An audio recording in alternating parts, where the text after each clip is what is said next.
Hi there. Well, throughout the year, we've been hearing from various colleagues in the Faculty of Medicine and Health about how they've been working on various aspects of the pandemic response. In this culture chat, we hear from the Executive Dean of FMH, Robyn Ward, and she talks us through the different array of work that's been done by staff and colleagues in the faculty. So, Robyn, how have students and staff at the Faculty of Medicine and Health been collaborating with New South Wales Health as part of the pandemic response? I think there's really been no aspect of responding to the pandemic that our students and staff haven't been collaborating with New South Wales Health. And I think we've heard before about our role in vaccinating, in working in pharmacies, in contact tracing, and also working at the front line in triaging patients um, for different aspects of their care. That has happened across the state, not just in metropolitan areas, but also in rural areas. And I call out particularly Broken Hill, Lismore, Dubbo. These are all areas in which the Faculty of Medicine and Health plays a big role.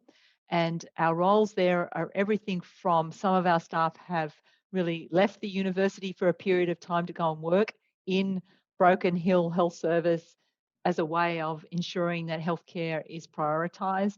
Others have been responsible for educating local communities, for encouraging local communities to take up vaccination, to providing educational material and support to people so they can really understand the value of vaccination.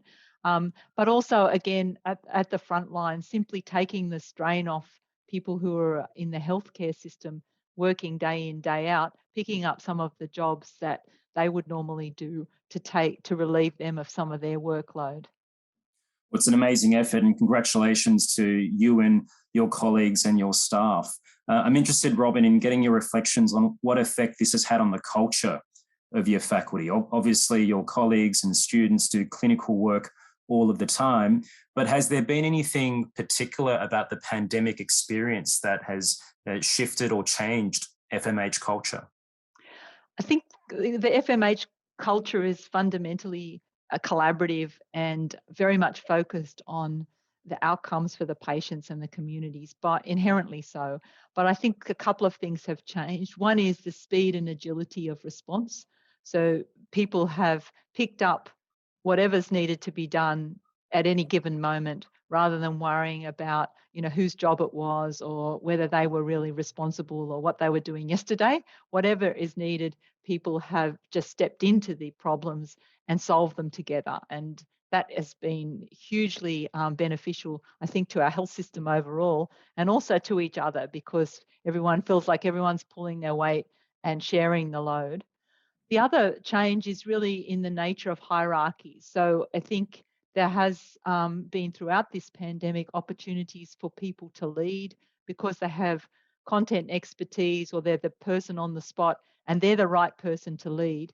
And we haven't really stood on formality around who's responsible for doing something at this point in time. We've seen that changing leadership model happening on the ground in real time according to what's required. And I think that just shows what a robust structure it is that we can support each other in order to prioritise dealing with the pandemic.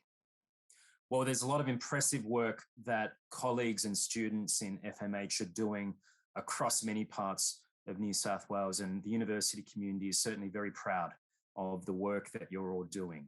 And really interesting to hear from Robyn there about the impact of pandemic work on the culture of the faculty. And as she reflects, leadership is not about position or authority, it's about what you can do and what you can deliver, especially in a time of crisis.